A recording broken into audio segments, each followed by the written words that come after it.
It's me again, Kathleen Rosas, your mentor for today's video. So ngayon, ang topic naman natin na tatalakayin is about the quadratic function. So let's first define what is quadratic function. So, a quadratic function is defined by fx is equal to ax squared plus bx plus c, where a, b, c is the element of real numbers and a is not equal to 0. So, if fx is equal to 0, then the resulting equation is ax squared plus bx plus c is equal to 0. Then it is called a quadratic equation. And this is it called as quadratic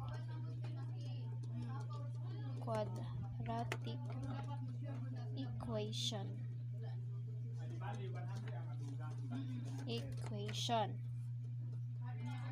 So if we were going to graph our quadratic equation, it will called as a parabola.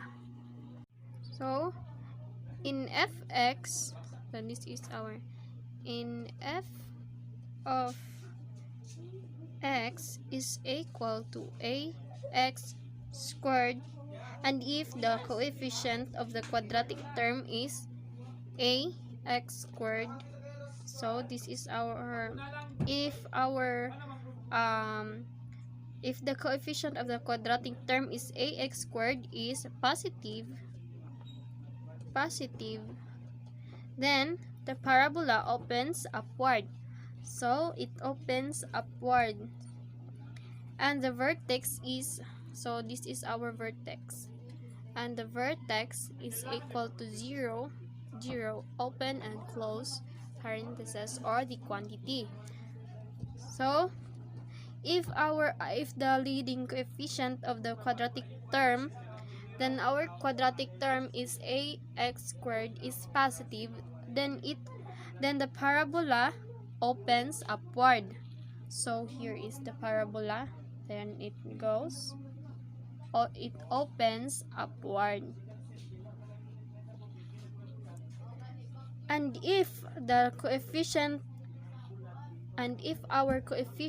a of the quadratic term is ax squared is negative,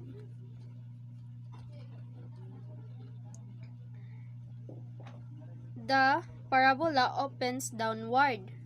So the parabola opens downward, then it opens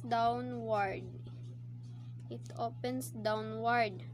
Then the vertex of our equation quadratic function is 0, 0, and it has the maximum point.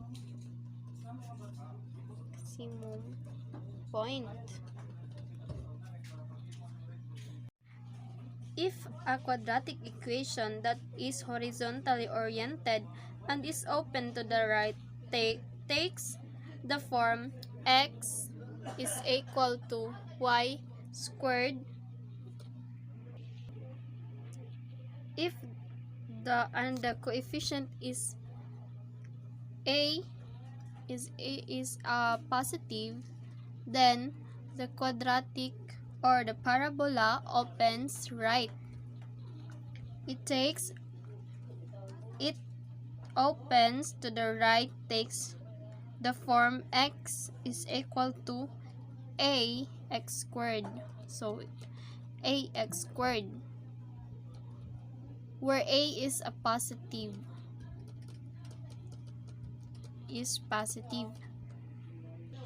and if a quadratic equation that is horizontally oriented and is open to the left takes the form x is equal to negative ax squared, and the coefficient is a negative, and it opens horizontally oriented. So horizontally oriented. It faces to the negative side. So this is a parabola, where a quadratic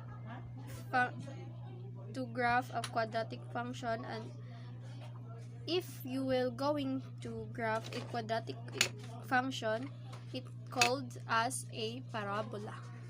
So now that's all for today's video. Thank you for watching.